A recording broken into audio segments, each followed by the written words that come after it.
Recording start हुआ है ना? मैसेज गया आप लोगों के पास? Yes sir. ओके सर, ठीक है। साउंड क्लियर है सबको? जयदीप, मन्नन, नताशा? हाँ सर। Yes sir. ओके, ठीक है।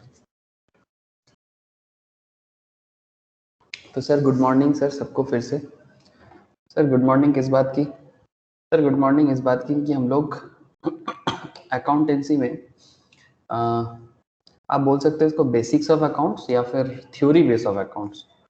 तो अकाउंट्स का जो भी हम लोग अकाउंटेंसी करते हैं उसके पीछे एक बैकग्राउंड स्टोरी होता है, ठीक है? मतलब एक्चुअली अकाउंट्स हम लोग क्या समझते हैं? It's a practical paper. Yes, this is the practical paper, but ये प्रैक्टिकल सामने है बट पीछे कुछ कॉन्सेप्ट है और हम लोग उसी कॉन्सेप्ट में बात कर रहे हैं। और चैप्टर का नाम है accounting concept, principle and convention. मतलब समझ रहे हो ना सर? मतलब अकाउंटेंसी ऐसे ही नहीं बन गया, कुछ कॉन्सेप्ट बनाया गया सर, और जो कॉन्सेप्ट बनाया गया उस कॉन्सेप्ट के बेसिस पे ही अकाउंटेंसी काम करता है। तो प्रीवियस डे हम लोग लास्ट वीक कुछ कॉन्सेप्ट में बात किए थे, स्टार्ट हुआ था जस्ट। आज उसी कॉन्सेप्ट में बात को आगे बढ़ाएंगे। अगर आप पूछोगे कि सर एग्जाम वगैरह में यहाँ से क्या सवाल होता है, सर थ्योरेटिकल क्वेश्चन पूछ सकते हैं, एमसीक्यू टाइप्स ऑफ क्वेश्चन पूछ सकते हैं, मतलब अगर क्वेश्चन रिलेटेड बात हो तो। और अगर आप पूछो सर क्या ये जानना ज़रूरी है, तो ऑब्वियसली सर बहुत ज़्यादा जानना ज़रूरी है। बिकॉज जब तक आप लोग अकाउंट्स को बैकग्राउंड से नहीं समझते हो, हाँ, प्रैक्टिस करते करते प्रैक्टिकल बातें क्या हो जाता है कि एक हैबिट बन जाता है कि भाई ऐसे ही होता है, डेबिट क्रेडिट। ऐसे आप लोगों ने जर्नल इंट्रीज का क्लास किया, लेजर का क्लास किया, ठीक है? बाकी मैम के पास आप लोग एडवांस टॉपिक तो कर ही रहे हो, तो और आगे भी करते जाओगे। कंपनी अकाउंट्स, पार्टनरशिप अकाउंट, ढेर सारा चीजें हैं जो आपके सामने आएगा। बट सर ये अकाउंट्स बिल्ड होने के पीछे एक बैकग्राउंड काम करता है, और वो बैकग्राउंड जो है दैट इज कॉन्सेप्ट। तो चलो सर देरी किस बात की, चालू हो जाए सर। मजा आएगा, एकदम मजा आएगा सर कि किस तरह से कोई भी कंपनी अपना अकाउंट्स बिल्ड करते हैं और उस अकाउंट्स बिल्डिंग के पीछे, उस पर्टिकुलर अकाउंट्स बिल्ड के पीछे उसका कॉन्सेप्ट, कन्वेंशन एंड प्रिंसिपल किस तरह से काम करता है। It's a very interesting area. चलो सर देखते हैं अकाउंट्स कैसे हमें क्या सिखाते हैं, क्या क्या कॉन्सेप्ट सिखाते हैं अकाउंटेंसी। आप लोग जब एज एन ऑडिटर काम करोगे, seriously I am not joking sir, जब आप लोग एज ए ऑडिटर काम करोगे, एज एन ऑडिटर आप लोग के सामने चाहे आप चार्टर्ड अकाउंटेंट के हिसाब से काम करो, चाहे आप इंटरनल ऑडिटर के हिसाब से काम करो, मतलब दो तरह का ऑडिट होता है sir. Specially I don't know आप लोगों ने ऑडिट के बारे में सुने हो सर? ऑडिट होता है, ये वाला कॉन्सेप्ट आप लोगों ने सुना है सर? जस्ट पूछ रहा हूँ, बताओ सर कि ऑडिट होता है, ये तो सुने होंगे कंपनीज में, इवन स्कूल कॉलेज में भी ऑडिट होता है। हाँ सर, अरे बोलो। यस यस ना? तो जब ऑडिट होता है तो किस चीज का ऑडिट होता है? अकाउंट्स का ऑडिट होता है। अब ऑडिट करने के टाइम पे सिर्फ कैलकुलेशन चेक करना is not very important fact.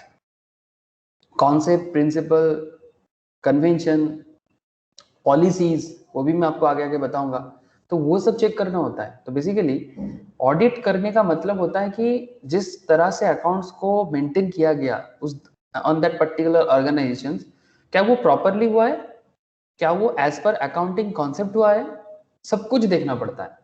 तो इट्स नॉट जस्ट कि बेसिक्स है, ये इसका यूज तो जिंदगी भर के लिए है।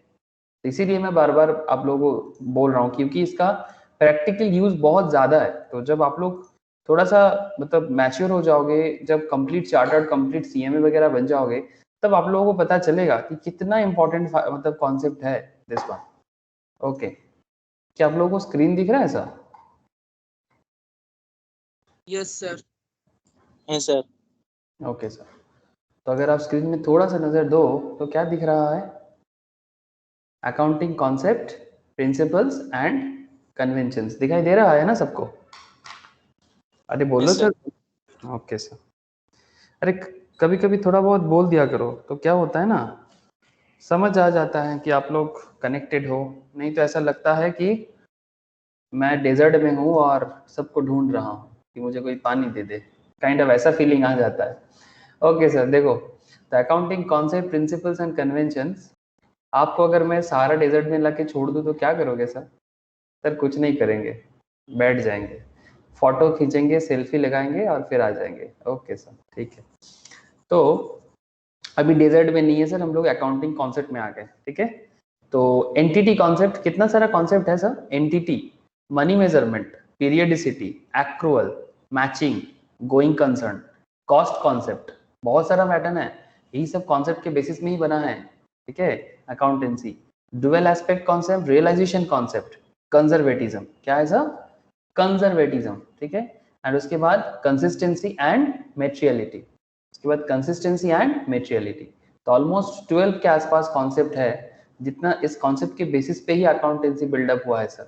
सर क्या बात करते हो, ये कॉन्सेप्ट के बेसिस में अकाउंटेंसी क्रिएट हुआ है? हाँ सर, इसी कॉन्सेप्ट के बेसिस में अकाउंटेंसी क्रिएट हुआ है।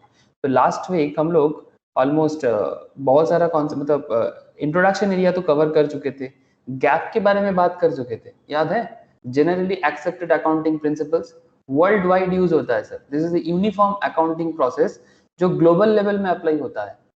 हाँ सर, अरे याद आ रहा है कि नहीं गैप के बारे में? Yes sir.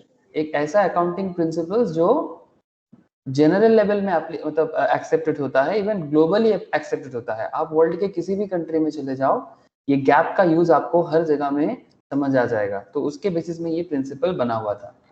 आफ्टर दैट हम लोग अकाउंटिंग कॉन्सेप्ट क्या है, अकाउंटिंग प्रिंसिपल्स क्या है, ये कॉन्सेप्ट में बात किए थे। अगर किसी का मिस था तो प्लीज आप लोग एक बार फिर से रिवाइज कर लेना सब। तो अकाउंटिंग प्रिंसिपल्स के अंदर हम लोगों ने कुछ इंपॉर्टेंट कॉन्सेप्ट में बात किया था। अगर आपको थोड़ा सा भी याद हो, अगर याद नहीं है तो एक बार याद दिला देता हूँ सर। क्या कहते हैं सर? मुझे दे should be based on real assumptions. Accounting principles के बारे में बोल रहा है सर कि ये रियल एजम्पशंस होना चाहिए। दे must B simple, understandable and explanatory.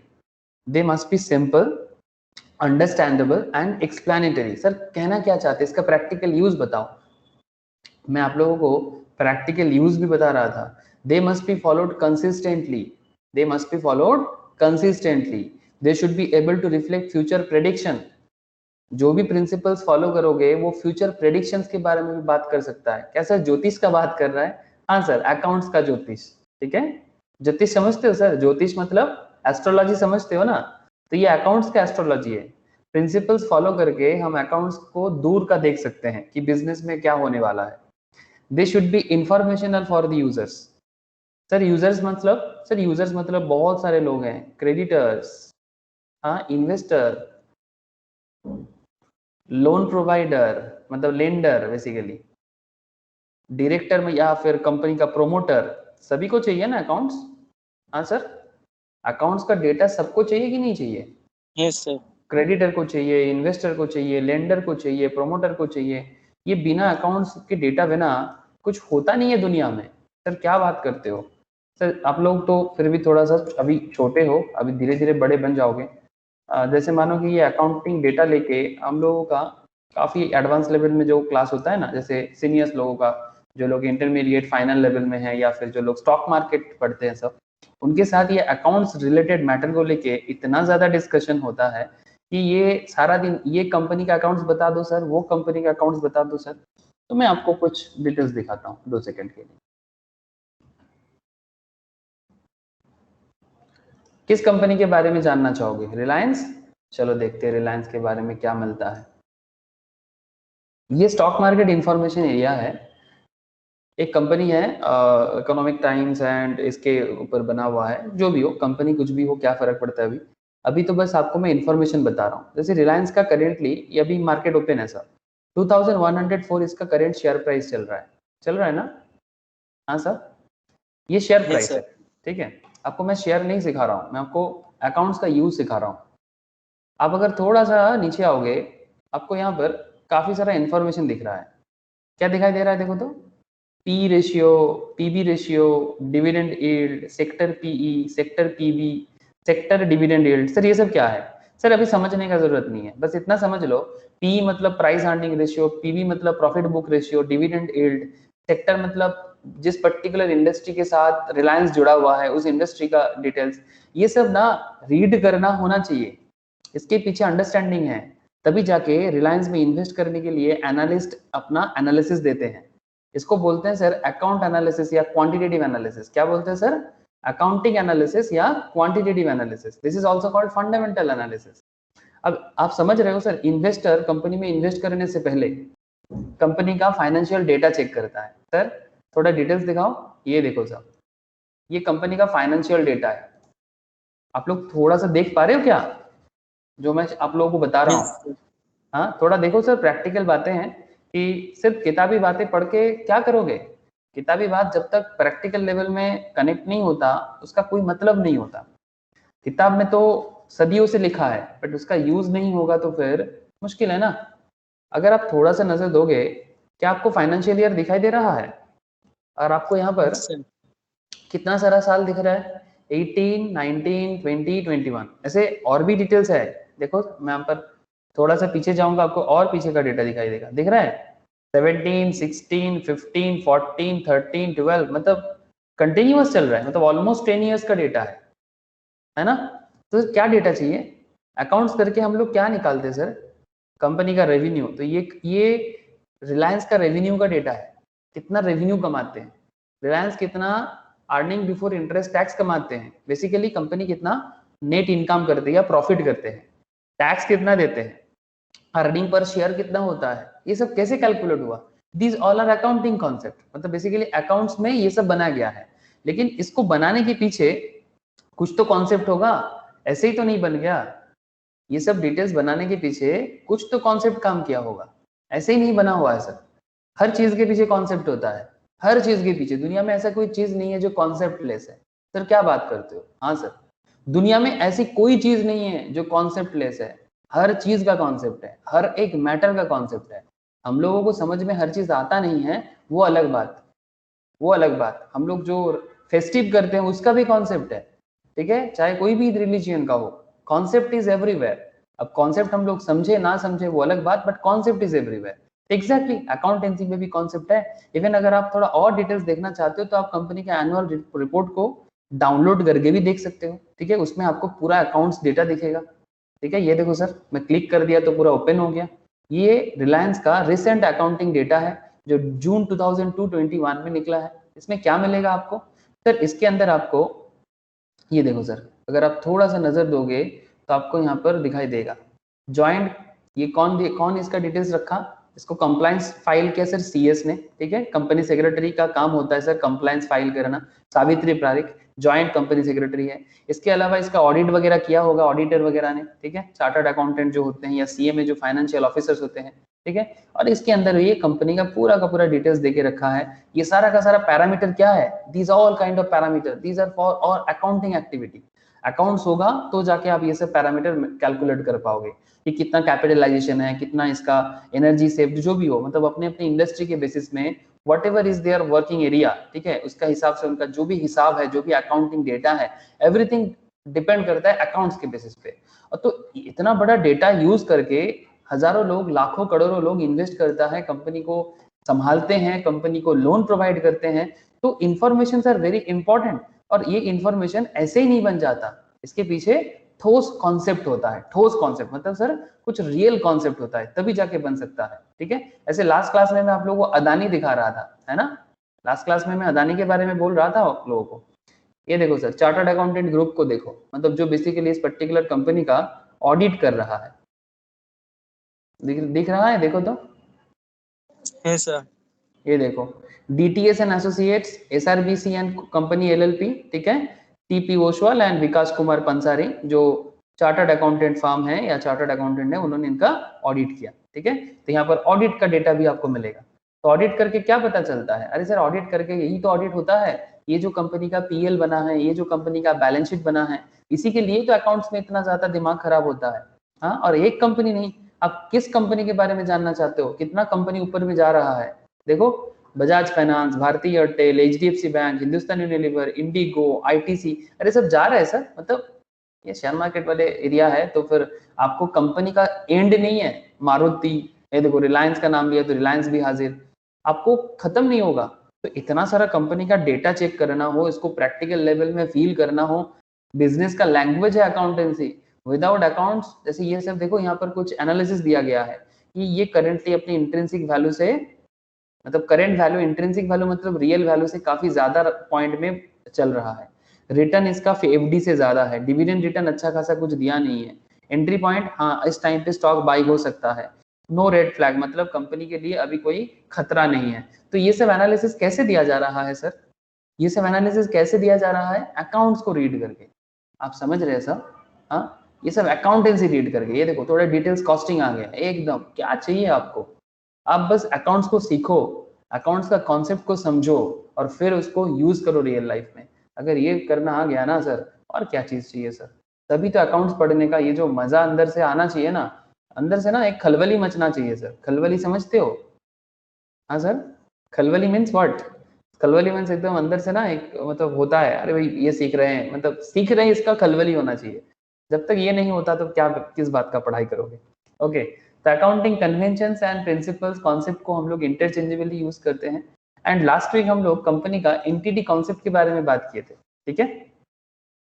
आज बात करेंगे एंटिटी कॉन्सेप्ट मतलब सेपरेट लीगल एंटिटी, ठीक है? और because of this separate legal entity किस तरह से अकाउंटिंग ट्रीटमेंट को यूज किया जाता है इसके बारे में डिस्कस हम लोगों ने किया था।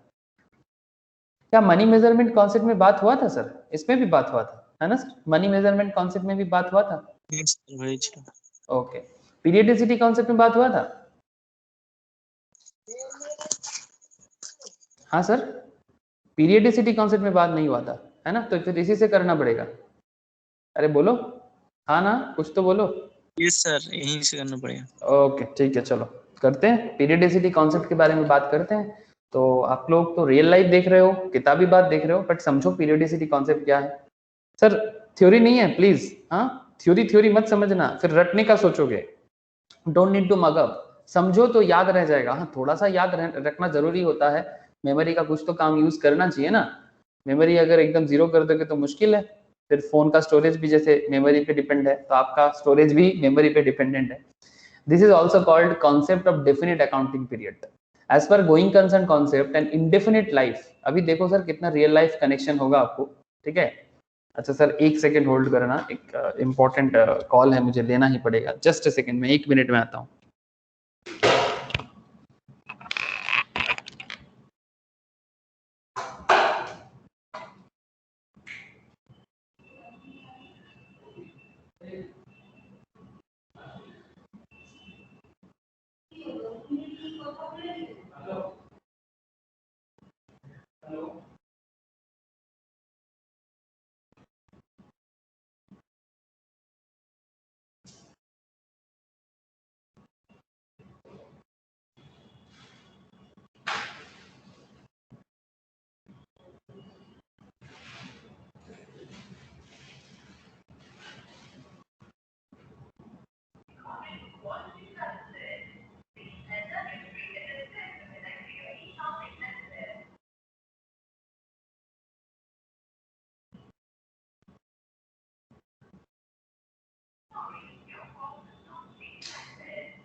ফোন নাম্বারটা একটু কল করবি তো 20টাতে, এই একটা 20 দিয়ে আছে।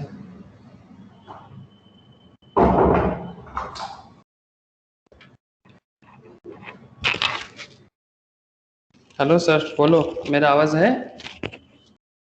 Hello, yes sir. आप लोग हो ना सर? ओके ठीक है, थैंक यू सर होल्ड करने के लिए। अरे क्या होता है ना, इसी टाइम पे इम्पोर्टेंट कॉल वगैरह कुछ आ जाता है। एक्चुअली वो डॉक्टर के वहाँ से उस दिन अपॉइंटमेंट था, माँ को लेके गए थे, तो उसी रिगार्डिंग कॉल था। ठीक है सर, देखो सबको आवाज आ रहा है ना? Hello, yes sir. Okay sir. हाँ सर। ओके, अच्छा तो डेफिनेट अकाउंटिंग पीरियड का कॉन्सेप्ट क्या बता रहे sir? As per going concern concept. Sir ये कॉन्सेप्ट के बारे में मैं अभी तक डिटेल्स डिस्कशन नहीं किया, बट ये कॉन्सेप्ट एक बहुत वाइटल कॉन्सेप्ट है। आप लोग अगर थोड़ा सा ऊपर में जाता हूँ मैं, यहाँ पर आप लोगों का ये कॉन्सेप्ट एक बहुत ही मतलब इम्पोर्टेंट कॉन्सेप्ट के लिए, this is a very important concept. जैसे हम लोग अभी बात कर रहे हैं पीरियडिसिटी पे, but periodicity is depend on going concern. क्या आप लोगों को गोइंग कंसर्न दिखाई दे रहा है? It's a very Yes, very sir. Useful concept in accounts, going concern. Similarly ये पीरियडिसिटी कॉन्सेप्ट जो है वो एक्चुअली गोइंग कंसर्न पे डिपेंडेंट है। अब ये गोइंग कंसर्न क्या है, अब आपको मैं दो कॉन्सेप्ट में बताऊंगा इसको। पहले थोड़ा देख लेते हैं सर इसका प्रोविजनल मतलब अकाउंट्स क्या कहते हैं, फिर रियल लाइफ में झांकेंगे, है ना सर। बिना रियल लाइफ देखे बिना तो मतलब आप लोगों का भी नींद नहीं आएगा और मुझे भी नींद नहीं आएगा, तो रियल लाइफ भी देखना है और साथ में किताब में क्या बोला है इसके बारे में, ठीक है, मतलब डेफिनेशन वाइज क्या है पीरियडिसिटी कॉन्सेप्ट, इसको भी एक बार देख लेना चाहिए। तो चलो sir, so this is also called concept of definite accounting period and as per going concern concept an indefinite life of the entity is assumed। मतलब ये मान लिया जाता है कि बिजनेस, ये मान लिया जाता है कि बिजनेस हमेशा चलता रहता है, बिजनेस कभी बंद नहीं होगा। इंडेफिनिट पीरियड, इंडेफिनिट पीरियड समझ में आ रहा है सर? मतलब आप कोई भी इंसान बिजनेस जब स्टार्ट करता है, कोई भी इंसान जब बिजनेस को स्टार्ट करता है तो वो क्या सोच के बिजनेस स्टार्ट करता है? हाँ सर, कोई भी इंसान जब बिजनेस स्टार्ट करता है तो क्या सोच के बिजनेस स्टार्ट करता है कि बिजनेस बंद हो जाए कि बिजनेस चालू रहे? बताओ। चालू रहे सर फ्यूचर पे। हाँ, जिंदगी भर के लिए चालू रहे ऑब्वियसली। अब कितना चला पाएगा it's subject to condition obviously. मतलब कोई अपना बिजनेस को कितना चालू रख पाएगा ये चिंता का विषय ऑब्वियसली है। मतलब कोई कोई अपना बिजनेस को 100 इयर्स तक चला सकता है, जैसे टाटा बिरला जैसा बिजनेस है, आईटीसी जैसा बिजनेस है, मोर देन 100 इयर्स चल रहा है। कोई तो 5 साल में ही अपना बिजनेस खत्म कर देता है। बट सर ये डिपेंड करता है, विजय माल्या भी किंगफिशर एयरलाइंस चालू किया था, बंद हो गया। रिलायंस कम्युनिकेशन अनिल अंबानी ने चालू किया था, 10-20 इयर्स में खत्म हो गया। तो डिपेंड करता है sir business to business. Big Bazaar इतना बड़ा बिजनेस ऑर्गेनाइजेशन है, हाँ सर, बिग बाजार इतना बड़ा बिजनेस ऑर्गेनाइजेशन है, फ्यूचर ग्रुप अपने आप को संभाल नहीं पाया, हाँ सर, रिलायंस के पास सेल कर दिया। फ्यूचर रिटेल नाम सुने हो ना सर? बिग बाजार अभी जिनका बिग बाजार था किशोर बियानी, ठीक है, उनका था कि बिग बाजार, बट बिग बाजार को सेल करना पड़ा। किसको? ये रिसेंट हुआ है, अभी बात कोर्ट में पेंडिंग है। अरे सुने कि नहीं सुने आप लोग? हाँ, केस कोर्ट में पेंडिंग है, ये अमेजन के साथ कुछ बात हो चुका है, तो इस रिगार्डिंग कुछ कॉन्सेप्ट चल रहा है। तो अभी बिजनेस बंद नहीं है, बिजनेस हैंडओवर हुआ है, बट फिर भी जिन्होंने चालू किया था उनके पास से तो बंद हुआ है। अब दीज आर दी कॉन्सेप्ट जो हो सकता है, लेकिन सर बिजनेस कभी भी ये सोच के चालू नहीं हो सकता कि ये बिजनेस फ्यूचर में बंद हो जाएगा। हमेशा हमें पॉजिटिव वाइब के साथ ही बिजनेस को स्टार्ट करना चाहिए। से फॉर एग्जाम्पल चलो आगे देखते हैं। It causes inconvenience to measure performance achieved by entity in the ordinary course of business. बोलते हैं कि as per going concern concept and indefinite life of the entity is assumed. For a business entity, it causes inconvenience to measure performance achieved by the entity in the ordinary course of business. What is the meaning of this? If a textile mill lasts for 100 years, अभी मैं आपको 100 years का बात कर रहा था, it is not desirable to measure its performance as well as financial position only at the end of its life. एक business 100 साल तक जिंदा है, हाँ सर, एक बिजनेस 100 years तक जिंदा है, जिंदा मतलब समझते हो, चल रहा है, और जब वो उसका बिजनेस एंड हो रहा है तब आप मेजर करोगे कि उसका परफॉर्मेंस कैसा है, हाँ सर, मतलब जब खत्म होगा तब मेजर करोगे। जैसे आप लोग एग्जाम देते हो, एग्जाम देने के बाद डिसाइड किया जाता है कि भाई आपका रिजल्ट देखे कि भाई आपका परफॉर्मेंस अच्छा है कि बुरा है। लेकिन क्या आपका एक एग्जाम ही आपका जिंदगी है? एक क्लास 10 का एग्जाम, एक क्लास 12 का एग्जाम, या फिर एक कॉलेज का एग्जाम, या फिर एक सीए सीएमए का एग्जाम, क्या यही आपका फाइनेंशियल मतलब व्हाटएवर, चाहे एग्जाम ओरिएंटेड परफॉर्मेंस हो, चाहे फाइनेंशियल लेवल ऑफ परफॉर्मेंस हो, बिजनेस के लिए फाइनेंशियल परफॉर्मेंस बहुत वाइटल होता है, बिकॉज इसके बेसिस पे इसका जिंदगी डिपेंड करता है। सिमिलरली एक स्टूडेंट के लाइफ में उनका मार्क्स वगैरह डिपेंड करता है। बट क्या एक पर्टिकुलर जैसे ही एंड हो जाए तभी डिसाइड करोगे कि हर एक पीरियड में डिसाइड करते आओगे? क्या लगता है sir? Each and every period में डिसाइड करोगे कि जब लाइफ खत्म हो जाए तब डिसाइड करोगे कि नहीं भाई अच्छा था कंपनी? आप लोगों को क्या फीलिंग आ रहा है सर? एवरी पीरियड में डिसाइड करना चाहिए। तो देखते हैं सर क्या कहते हैं इसके बारे में। So a small but workable fraction of time is chosen out of infinite life cycle of the business entity for measuring performance and looking at the financial position. Generally 1 year period is taken. Normally हम लोग क्या देखते हैं, 1 साल का time period लिखा जाता है परफॉर्मेंस मेजरमेंट के लिए and appraisal of financial positions. However, it may also be 6 months or 9 months or 15 months. Sir क्या बात करते हो? यस सर, 1 साल होता है बट 6 महीना, 9 महीना, 15 मंथ्स, ठीक है, 6 मंथ्स, 9 मंथ्स, 15 मंथ्स का भी यूज होता है। सर कैसे पता आपको? सर देखो, रियल लाइफ में भी तो झांक के देखना चाहिए ना, मैं बार बार बता रहा हूँ। ऐसे आपको मैं अभी रिलायंस का फाइनेंशियल परफॉर्मेंस का डिटेल्स शो कर रहा था। हाँ सर, अभी जस्ट मैं आपको शो कर रहा था। अगर आप रिलायंस का फाइनेंशियल कॉन्सेप्ट देखो, ठीक है, ये देखो सर, ये इनकम का है, ये बैलेंस शीट का है, ठीक है। तो देखते हैं बैलेंस शीट में ही। तो बैलेंस शीट में अगर आप थोड़ा सा देखोगे, यहाँ पर कितना सारा ईयर है सर, 21, 20, 19, 18, ठीक है। यहाँ पर ऑलमोस्ट 2012 से डेटा अवेलेबल है। फ्रॉम 2012 से इस पर्टिकुलर यहाँ पर 12 से कंपनी का एसेट्स एंड लाइबिलिटीज का डेटा अवेलेबल है। अगर आप कंपनी का लाइबिलिटी और एसेट्स देखो, करंट एसेट्स देखो, तो कितना टोटल एसेट्स अभी तक बनाया है कंपनी ने। 2012 में कंपनी के पास 3,27,191 करोड़ का एसेट था। 3,27,191 करोड़ का एसेट था। अभी कंपनी के पास कितने का एसेट्स है सर? कैसे पता चलेगा? हाँ सर, कैसे पता चलेगा? देखो कंपनी का टोटल एसेट्स देखो, 13,20,065। 2012 से 21 के बीच में कंपनी का डिफरेंस देख पा रहे हैं सर आप लोग? Hello, yes sir. 3 लाख का एसेट था कंपनी के पास 2012 में। 2021 का जो 31 मार्च हुआ, ईयर एंड हुआ, उसका लास्ट डेट में देखा जा रहा है सर, इनके पास करेंटली 13,20,065 करोड़ का इनके पास एसेट्स है, करेंट एंड फिक्स एसेट्स मिला के। Can you imagine sir? इस तरह से बिजनेस का डिटेल्स हमें समझ में आता है, कंपनी का ग्रोथ समझ में आता है। 3 लाख से 13 लाख, वो भी 10 साल में एवरी ईयर इन्होंने 1 लाख करोड़ के आसपास का एसेट इंप्रूव किया। हाँ सर, इसी से पता चलता है ना बिजनेस का दम। ऐसे नॉट जस्ट एक बिजनेस, आपके पास ऐसे हजारों बिजनेस को देखने का मौका है। आप देख सकते हो यहाँ पर ऊपर में कितना सारा कंपनी को जाने के लिए देख रहे हैं आप, ठीक है। आप हर कंपनी का चेक करो, अपना इंटरेस्ट बढ़ाओ, अपना दिमाग खोलो। अब पॉइंट क्या है सर?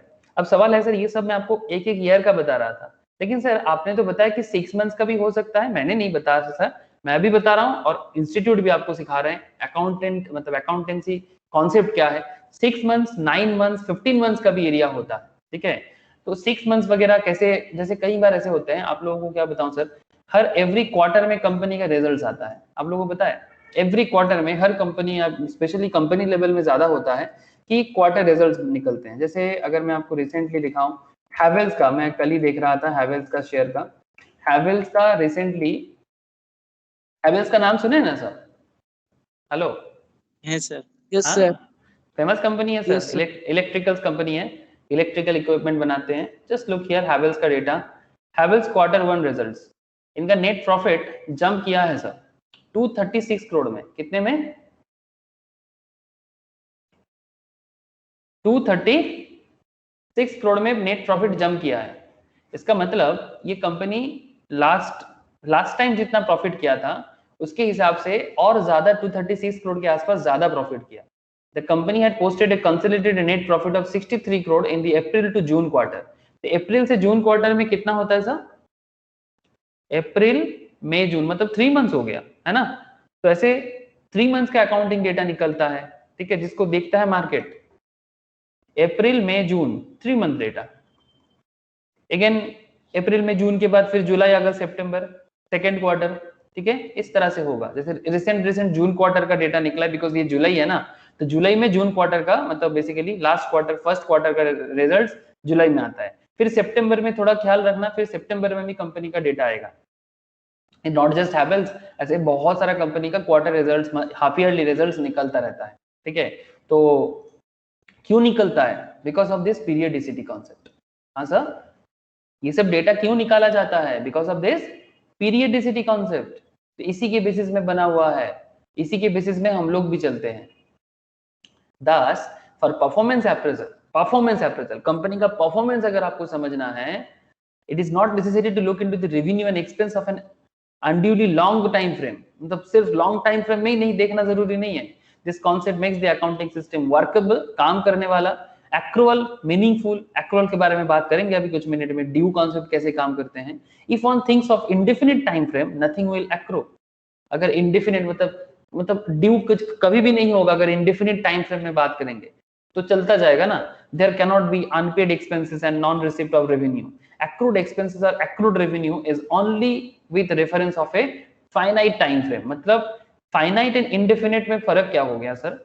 indefinite and finite मतलब जिस चीज का एक टाइम फ्रेम तो होना चाहिए ना, हर चीज का टाइम फ्रेम होना चाहिए. आप लोगों को नहीं लगता टाइम फ्रेम होना चाहिए? जैसे अगर मैं आपको जस्ट अभी बिजनेस रिलेटेड बात कर रहा हूं तो मैं बिजनेस में ही बात करना पसंद करूंगा. क्या आप लोगों को रिलायंस का बैलेंस शीट शो हो रहा है सर? Yes sir. हाँ, यस सर. अगर आपको रिलायंस का बैलेंस शीट दिख रहा है यस सर.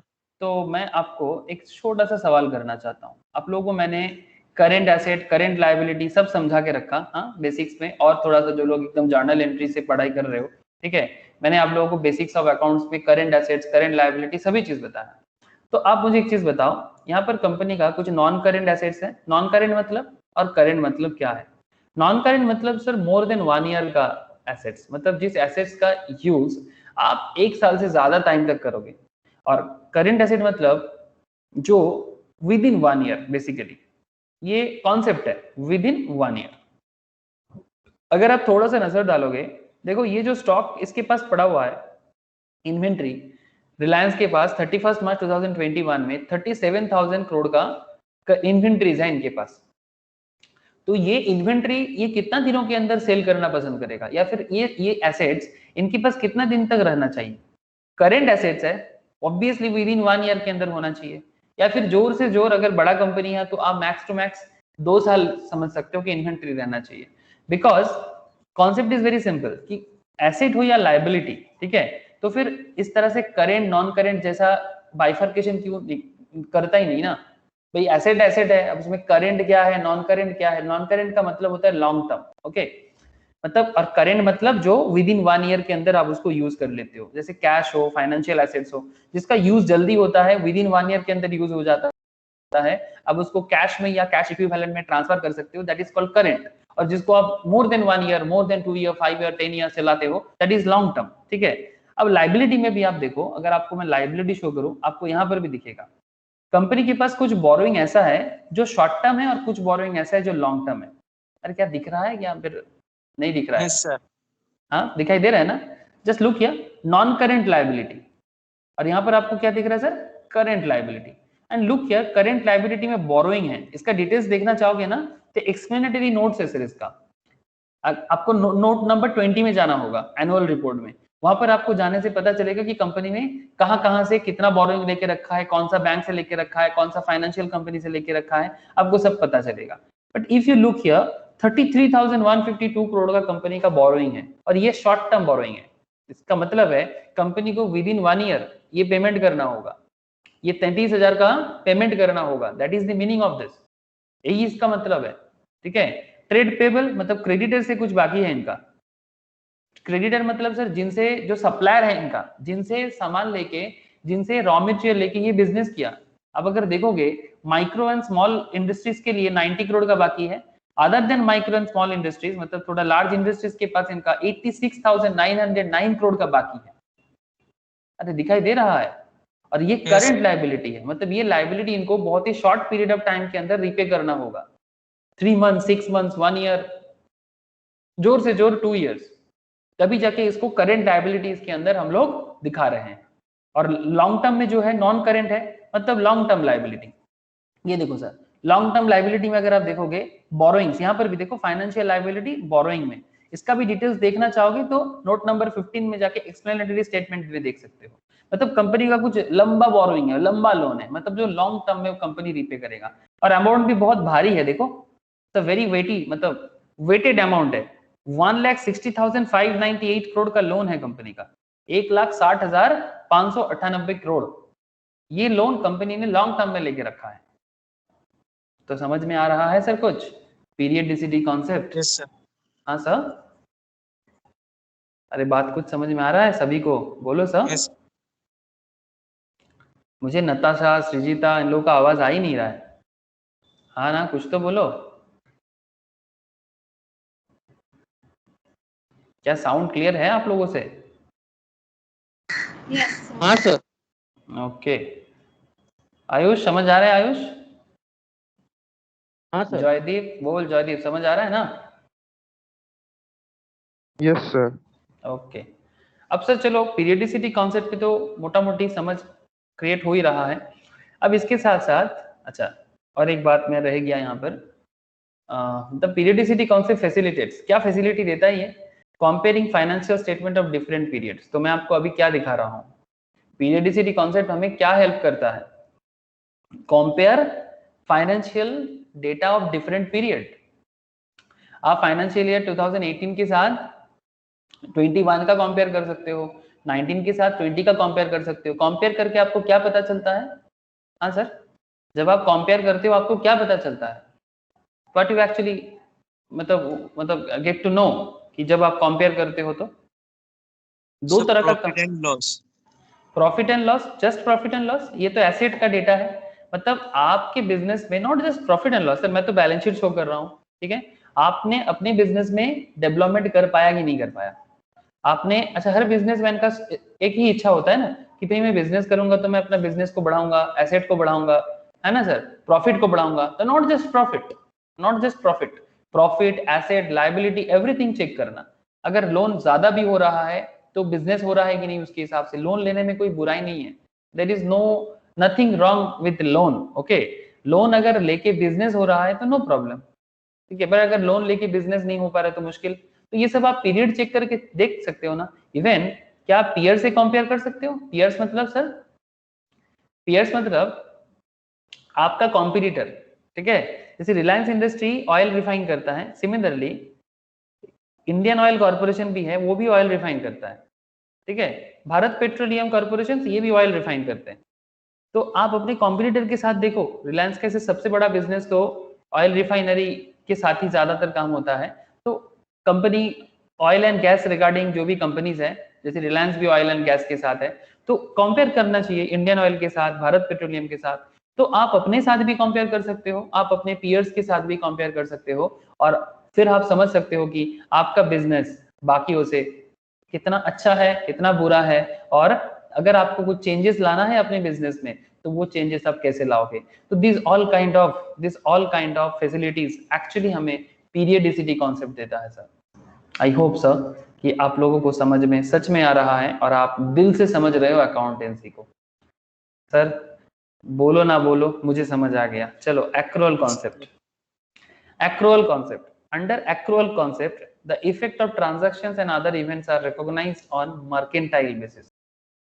सर मार्केंटाइल का मतलब क्या होता है? मार्केंटाइल मींस बेसिकली क्या बोलूं सर, मतलब बेसिकली बिजनेस है। Mercantile is a business concept, but इसका थोड़ा सा कुछ कॉन्सेप्ट है, मैं समझाता हूँ।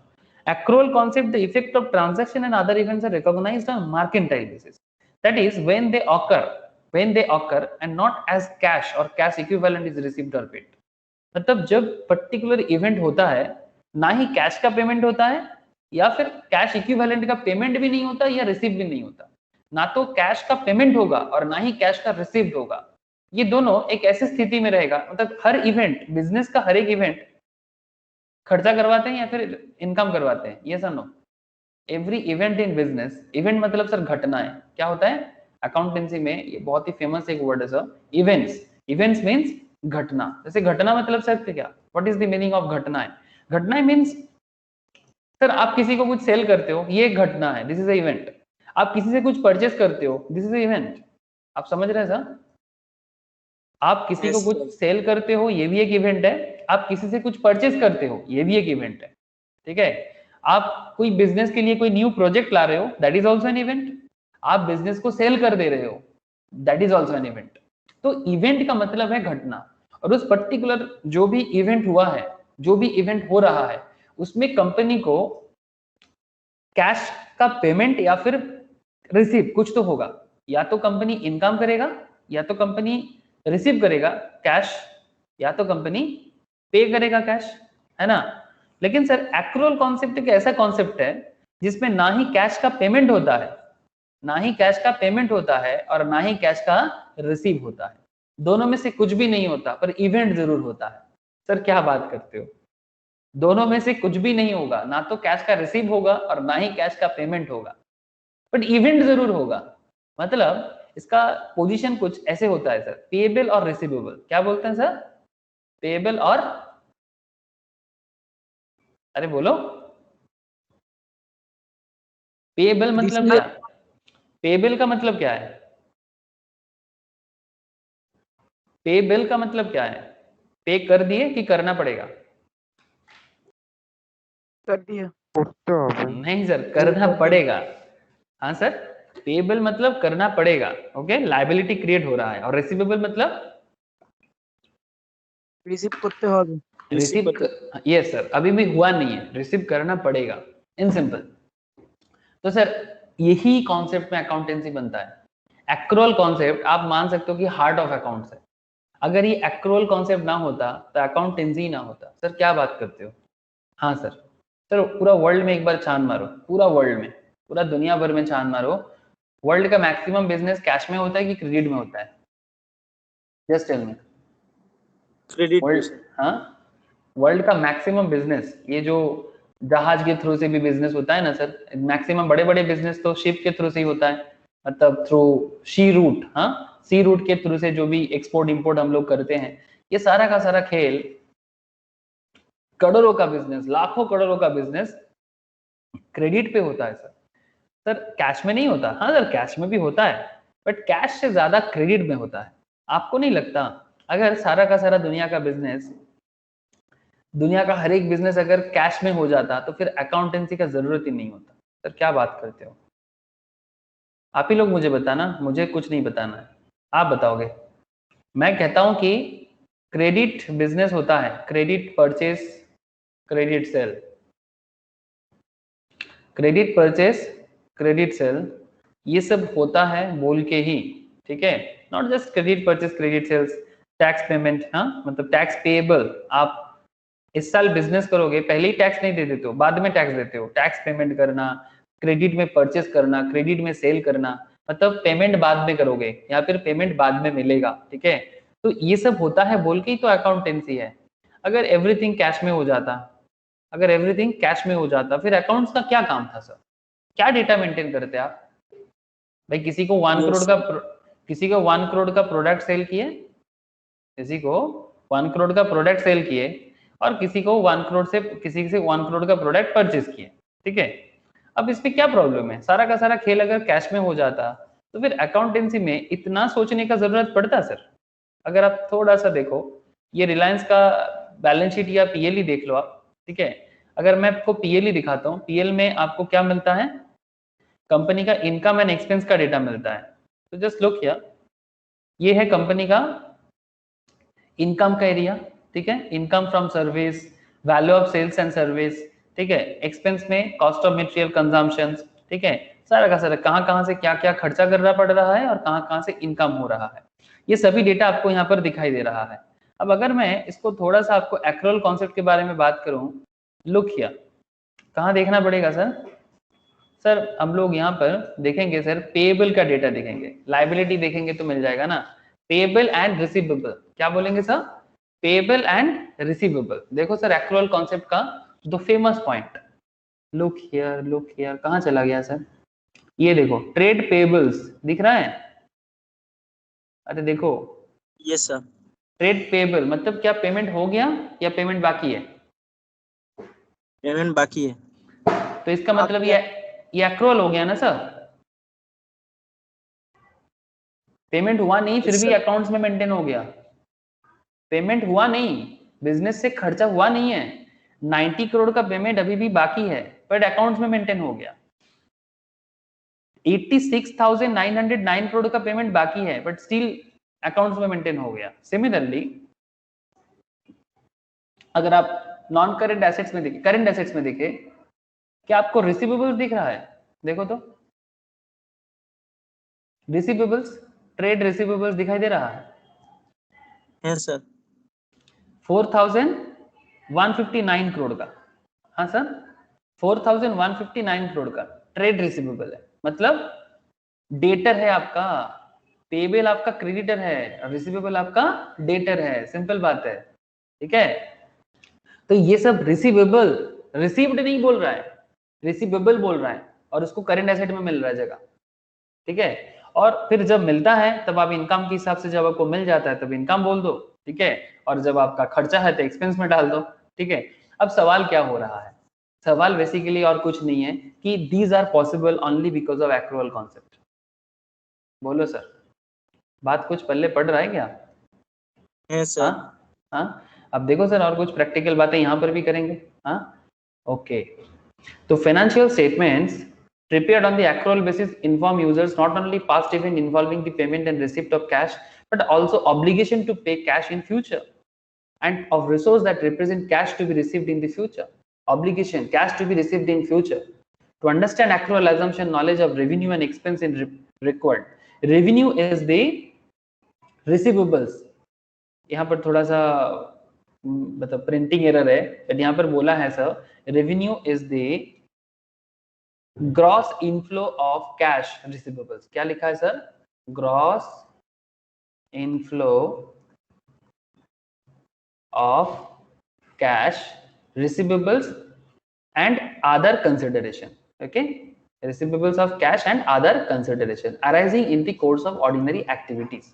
अब सर एग्जांपल्स देखना पड़ेगा तो फिर थोड़ा सा ज्यादा क्लैरिटी आएगा। ओके, चलो देखते हैं एग्जांपल्स कुछ। हाँ, प्रैक्टिकल है, थोड़ा सा ध्यान से सुनिएगा तो समझ आएगा, नहीं तो मुश्किल बढ़ जाएगा।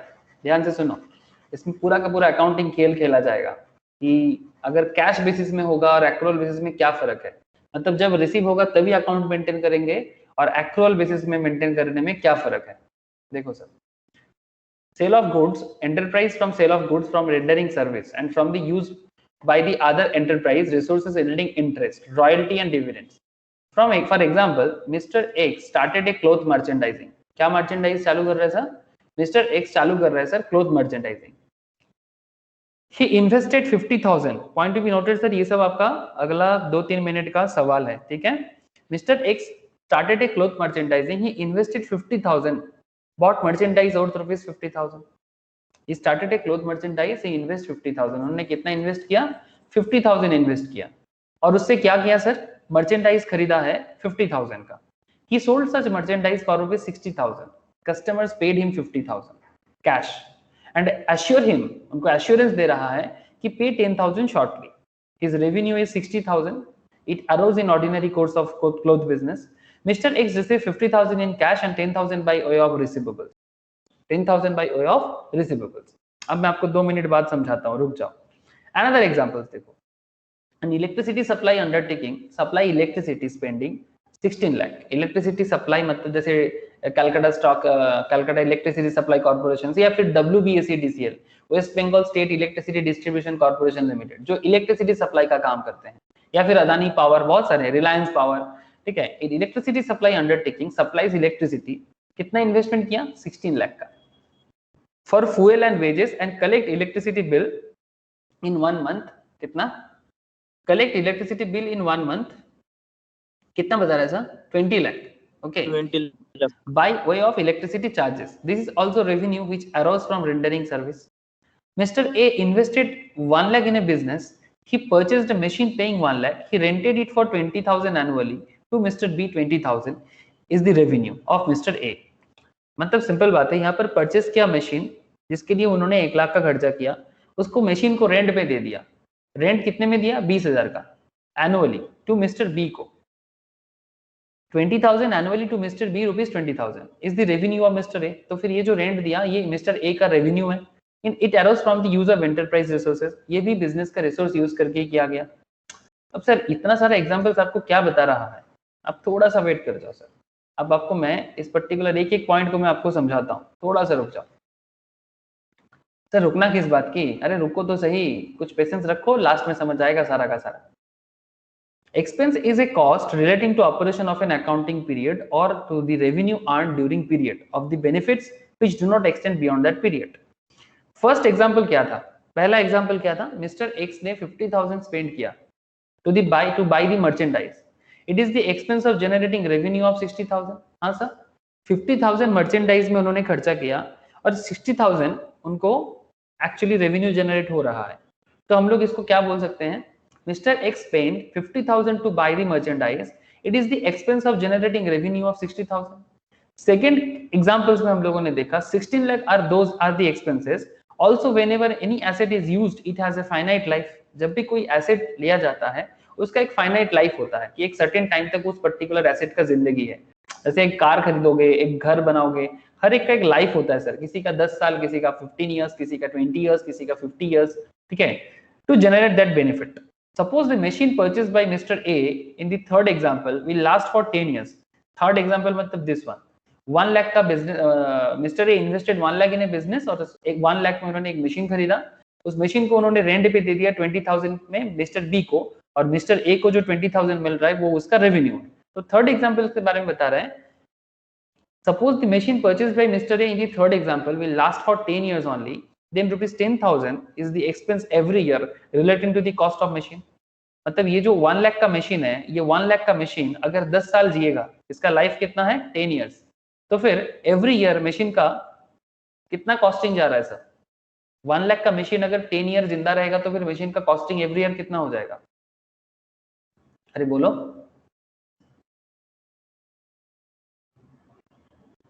बोलो सर, कुछ तो बोलो सर। हाँ, 1 बोलो। लाख ही आएगा। अरे 1 लाख बाई 10, 1 लाख बाई 10, तो पर ईयर कितना खर्चा पड़ जाएगा? मशीन का वैल्यूएशन कितना कितना डिटोरिएट करेगा? हाँ 10,000, 1,000 का 10,000 ना, यस सर। है ना?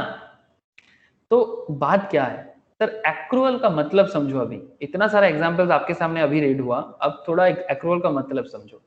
Accrual means recognition of revenue and cost as they are earned or incurred and not as money is received or paid.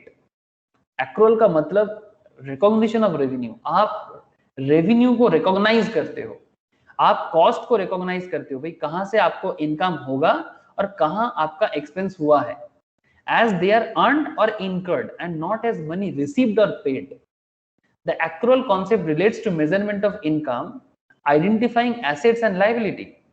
Accrual concept से ही एसेट्स एंड लायबिलिटी भी क्रिएट होता है। Example, mister JD buys clothing 50,000 paying cash 20,000। एक दूसरा example है, mister JD cloth खरीद रहा है 50,000 का, कैश पे कर रहा है 20,000 का एंड सेल कर रहा है 60,000 रुपीज में, ऑफ विच कस्टमर्स पेड 50,000। 50,000 का क्लोथ उसने खरीदा, बट कितना पेमेंट किया 50,000 के लिए? क्लॉथ खरीदा है 50,000 का। प्लीज बताओ सर, मिस्टर जेडी ने क्लॉथ खरीदा है 50,000 का, बट अपने क्रेडिटर को, मतलब सप्लायर जो है उनका, उनको कितना पेमेंट किया सर? 20,000। 20,000। अभी भी कितना पेमेंट बाकी है उनका? 30,000। ठीक है, बात समझो सर। 50,000 का प्रोडक्ट है, पेमेंट किया 20,000 ही, लेकिन अब 50,000 का प्रोडक्ट तो उसको मिल गया और उसी प्रोडक्ट को उसने सेल कर दिया। This is buy and this is sale. कितने में सेल कर दिया सर? 60,000 के। लेकिन कस्टमर ने कितना पेमेंट किया? रिसीव कितना हुआ? कस्टमर उनको 50,000 दिया। तो फिर यहां पर हम रेवेन्यू कैलकुलेट करेंगे, ध्यान से सुनना। Is revenue is 60,000 not 50,000, because उनको मिलने वाला कितना है? जितना उसका सेल हुआ है। कैश रिसीव्ड कितना है? मतलब actually is revenue is 60,000 not 50,000 cash received. Normally हम लोग ये गलती कर देते हैं कई बार कि जो मुझे रिसीव हुआ वही मेरा रेवेन्यू है, बट अभी भी कुछ पैसा आपका मार्केट में पड़ा हुआ है जो आपको मिलने वाला है। That is cost incurred for the revenue is 50,000 not 20,000। Revenue के लिए आपका खर्चा, एक्चुअली आपने पेमेंट कितना किया? एक्चुअल पेमेंट कितना किया आपने अभी तक? आपने एक्चुअल पेमेंट कितना किया? 20,000। लेकिन आपका एक्चुअली मतलब रियल खर्चा कितना होना चाहिए? 50,000 सर। 50,000। कंफ्यूजन समझ रहे हो सर? कंफ्यूजन समझ रहे हो?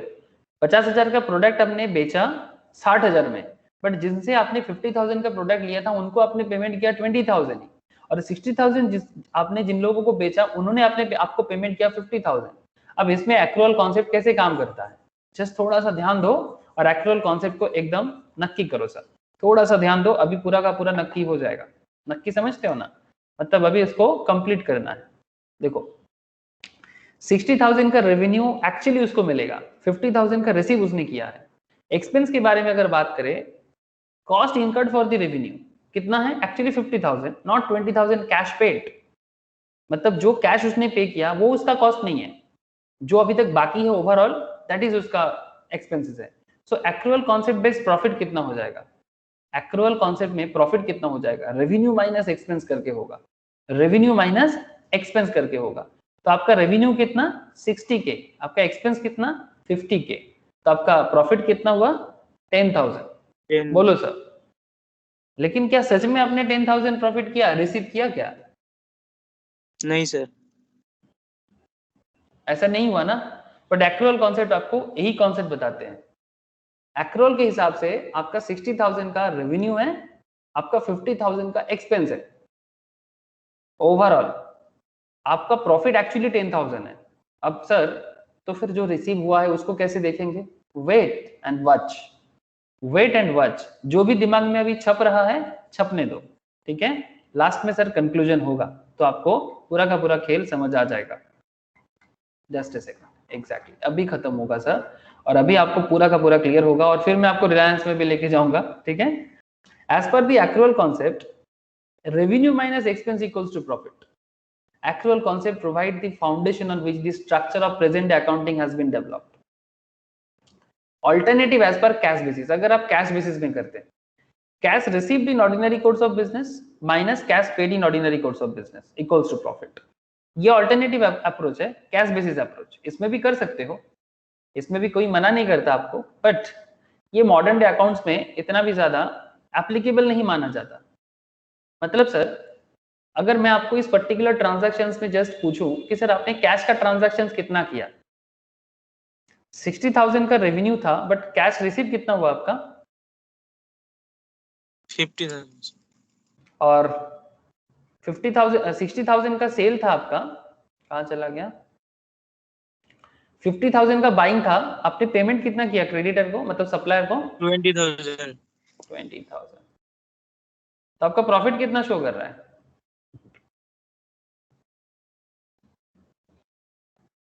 कितना प्रॉफिट हो जाएगा बोलो? 10,000। 30,000 ना।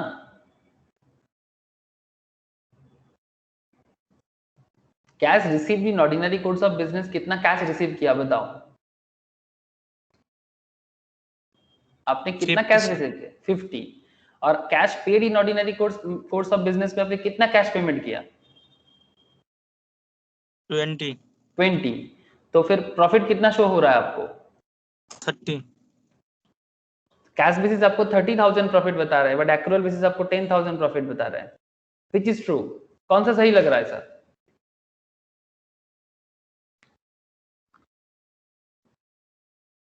कुछ पजल्ड हुआ? माइंड को पजल होने दो, प्रॉब्लम नहीं है उसमें, पजल होने दो, फिर पजल सॉल्व भी होगा। पजल्ड हो जाना भी कोई प्रॉब्लम नहीं है। हाँ दोनों सही है। Yes sir. देखो सर सही दोनों लग रहा है, बट फिर भी आपको नहीं लगता much more appropriate is accrual concept? This is the true sense. Yes sir. True sense यही तो है ना सर। अगर आपको ओवरऑल पूछा जाए कि भाई आपका प्रॉफिट कितना है, आप 30,000 अगर बोलते हो तो आप कहीं ना कहीं गलत हो जाते हो। क्यों? क्योंकि अगर एकदम सिंपल आप कितना रिसीव किए और आप कितना पेमेंट किया आप भूल जाओ, 20,000 का पेमेंट फॉरगेट एंड 50,000 का कैश फॉरगेट। अगर आपको सिंपल पूछा जाए भाई कितने का सेल, कितने का किया सेल? 60,000 का है सर, और परचेस कितने का है? 50K का है। अब कितना पेमेंट हुआ नहीं हुआ दैट्स अ डिफरेंट इशू, उसको बाद में देखते हैं। बट इन सिंपल इतना आपने सेल किया, इतना आपने परचेस किया, तो आपका प्रॉफिट है 10,000। This is actual true picture. पर यहाँ पर इस पर्टिकुलर सेल और परचेस के चक्कर में एक चीज क्या है कि आपका सारा का सारा पेमेंट नहीं हुआ ना, और वो पेमेंट कौन सा बाकी है वो आपका एक्रूअल में याद रहता है। और अगर आप कैश बेसिस अप्रोच यूज करते हो तो आप थोड़ा बहुत मुश्किल में पड़ जाओगे। आप मुश्किल में पड़ोगे। देखो sir cash received in ordinary, मतलब timing of revenue and expense booking could be different from cash received और पेड। मतलब आप किस टाइम पे रेवेन्यू बुक करोगे और किस टाइम पे कैश रिसीव्ड या पे करोगे, इसका दोनों टाइमिंग अलग हो सकता है। When cash received before revenue is booked, अगर आपने कैश रिसीव कर दिया रेवेन्यू बुक करने से पहले, a liability is created when cash is received in advance. समझो सर बात को। अगर आप एडवांस कैश रिसीव करोगे, हो सकता है ना कि कोई आपको एडवांस पेमेंट कर दिया, ऐसा होता है कि नहीं होता? Yes sir. तो अगर आपको कैश पहले ही मिल गया, ठीक है, तो फिर आपके लिए लायबिलिटी क्रिएट हो गया ना, because advance is your liability. अरे भूल गए क्या जर्नल Yes. एंट्रीज? हाँ, यस सर। एडवांस रिसीव क्यों लायबिलिटी होता है? बोलो सर, एडवांस रिसीव लायबिलिटी क्यों होता है? बिकॉज जिस काम के लिए आपको एडवांस मिला है वो काम अभी तक आपने किया ही नहीं, तो इसीलिए एडवांस रिसीव आपका लायबिलिटी है। मतलब आपको सेल करना था आपका प्रोडक्ट जिसका पेमेंट आपको पहले मिल चुका है, तो वो तो आपका लायबिलिटी हो गया। तो मतलब जहां पर आपने कैश रिसीव को अपना रेवेन्यू के लिए बुक कर रहा था, ठीक है, when cash receive before revenue is booked, तो फिर आपके लिए लायबिलिटी क्रिएट हो गया, because liability is created when cash is received in advance. Point 2 देखो sir, when cash received after revenue is booked, cash receive हुआ रेवेन्यू बुक करने के बाद, an asset called trade receivable is created. आप cash receive किया जब revenue book हो उसके बाद, तो फिर एसेट कॉल्ड ट्रेड रिसीवेबल, मतलब आपने रेवेन्यू बुक किया उसके बाद आपने रिसीव किया, तो फिर आप यहाँ पर अकाउंट्स में चेक दिखा रहे हैं ना सर, ट्रेड रिसीवेबल्स। मैंने आपको रिलायंस में भी शो किया, मैंने आपको रिलायंस में भी शो किया अभी, ये देखो ट्रेड रिसीवेबल sir. था कि नहीं था? एसेट में कहाँ चला गया ट्रेड रिसीवेबल? दिस वन 4159 का ट्रेड रिसीवेबल, मतलब ये वो क्या शो कर रहा है कि उसको मिलने वाला है, तो ये एसेट है ना, करंट एसेट है, वो इसको मिलने वाला है, बिकॉज वो रेवेन्यू बुक बाद में कर रहा है। तो यहाँ पर क्या हुआ, when cash received after revenue is booked, then asset called trade receivable is created. Similarly, when cash paid before expense is booked, expense करने से पहले आपने कैश को बुक कर लिया। समझो सर, दोनों रिसीव का बात था और एक पेमेंट का बात है। when cash paid before expense is booked, खर्चा होने से पहले खर्चा मतलब कैश पेमेंट कर दिए, एक्सपेंस बुक करने से पहले। से for example creates an asset called trade advance, मतलब सर किसी को एडवांस, किसी से एडवांस लेना आपका लायबिलिटी है और किसी को एडवांस देना आपका, बोलो सर, एडवांस पेमेंट आपके लिए क्या है?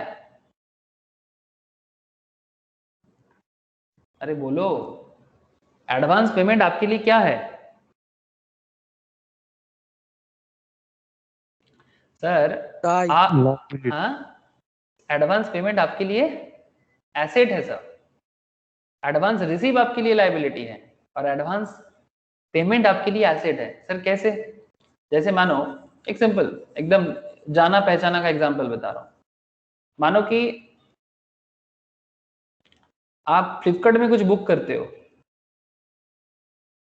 तो पेमेंट कौन करता है पहले? सपोज आपने पहले ही पेमेंट कर दिया, तो फ्लिपकार्ट में आपने पेमेंट पहले ही कर दिया, एडवांस पेमेंट करके आपने प्रोडक्ट बुक कर लिया, तो इज दिस योर एसेट और लायबिलिटी? एसेट।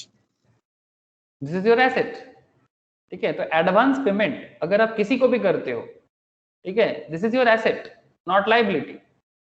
एडवांस पेमेंट करके आपको उसका बेनिफिट फ्यूचर में मिलेगा, जैसे फ्लिपकार्ट का प्रोडक्ट आपको फ्यूचर में मिलेगा। सर आपने कोचिंग फीस एडवांस में दे दिया,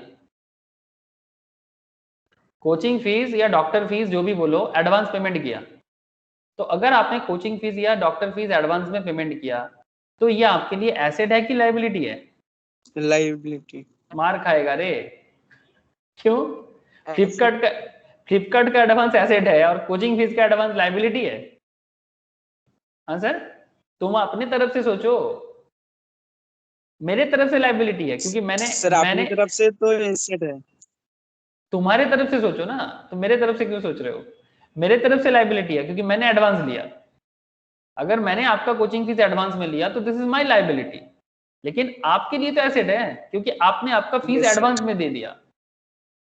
तो advance expense that is why asset, because आपको इसका फ्यूचर बेनिफिट मिलने वाला है और हमें इसका लायबिलिटी चुकता करना है। अगर मैंने आपसे एडवांस में फीस लिया, अगर डॉक्टर ने आपसे एडवांस में फीस लिया, अगर फ्लिपकार्ट ने आपसे एडवांस में पेमेंट लिया, तो ये फ्लिपकार्ट का लायबिलिटी है बट आपके लिए एसेट है।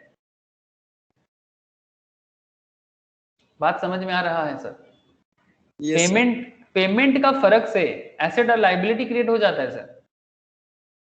पेमेंट के फर्क से रेवेन्यू और एक्सपेंसेस दोनों चीज है। जब cash receive before revenue book हो जाए जब cash receive before revenue book हो जाए लायबिलिटी क्रिएट होता है, जब cash receive after revenue book हो जाए तब एसेट क्रिएट हो जाता है, जब cash paid before expense book हो जाए तब एसेट क्रिएट होता है, और जब cash paid after expense book होता है तब लायबिलिटी क्रिएट होता है। सर कैसे? आपने कैश पेड किया एक्सपेंस बुक करने के बाद, creates a liability called payables और ट्रेड पेएबल्स और आउटस्टैंडिंग लायबिलिटी। सिंपल है, आपने एक्सपेंस पहले कर लिया, अब आपको पेमेंट करना है। एक्सपेंस पहले ही कर लिया आपने, खर्चा पहले ही कर लिया। जैसे मानो इन्होंने ये जो खर्चा किया था, दिस 50,000 का 60,000 का, सॉरी कहाँ चला गया ये वाला एग्जांपल, ये जो मिस्टर जेडी का 50,000 का कितना था, क्लोथ था, पेमेंट कितना किया था 20,000।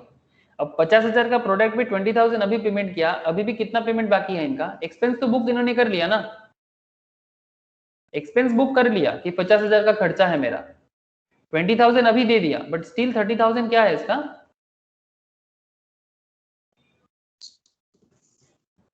लायबिलिटी। तो ये लायबिलिटी कब क्रिएट हो रहा है?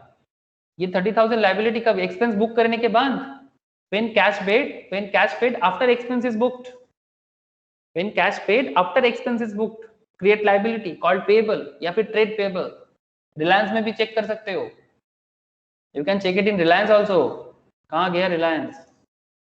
चेक करो रिलायंस का लायबिलिटी। मैंने अभी आपको, मैं आप लोगों को सब कुछ पहले ही शो कर दिया था, मैं आप लोगों को सब कुछ पहले ही शो किया था, फिर से मैं आपको रिलेट कर रहा। देखो सर कहाँ गया ट्रेड पेबल, ये देखो 90 करोड़ का ट्रेड पेबल, 86,000 करोड़ का ट्रेड पेबल। इसका मतलब क्या? एक्सपेंस पहले बुक किया, बाद में पेमेंट करेगा, तब जाके लायबिलिटी क्रिएट होता है। बोलो सर बोलो, कुछ समझ आ रहा है एक्चुअल कॉन्सेप्ट? है सर। सबको पूछ रहा हूँ सर। Yes sir. हाँ, मुझे सिर्फ शोभिक का और अन्नान का ही आवाज मिला, बाकी लोगों का कोई आवाज मुझे मिला नहीं। किसी को कोई डाउट हो तो पूछो सर, किसी पॉइंट में कोई डाउट हो तो पूछ लो सर, क्या पॉइंट समझ नहीं आया एक्चुअल कॉन्सेप्ट में। मैं आपको रिलायंस में भी दिखाया, आपको मैं यहाँ पर अलग अलग एग्जांपल्स में भी दिखाया। Any doubt sir? Ayush, Natasha, सृजिता, Sonali, everyone, any doubt sir?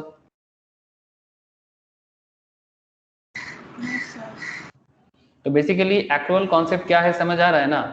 Basically ये ड्यू बेसिस में काम करता है, ठीक है? ये ड्यू बेसिस में काम करता है, मतलब आपने खर्चा किया नहीं, पेमेंट किया नहीं, खर्चा हुआ है, पेमेंट हुआ नहीं, खर्चा तो हो गया, ठीक है? जैसे लास्ट एग्जांपल एकदम कंप्लीट एग्जांपल था मिस्टर जेडी का, ठीक है? मिस्टर जेडी ने क्लोथ खरीद लिया 50,000 का, पेमेंट नहीं किया, तो लायबिलिटी क्रिएट हो गया।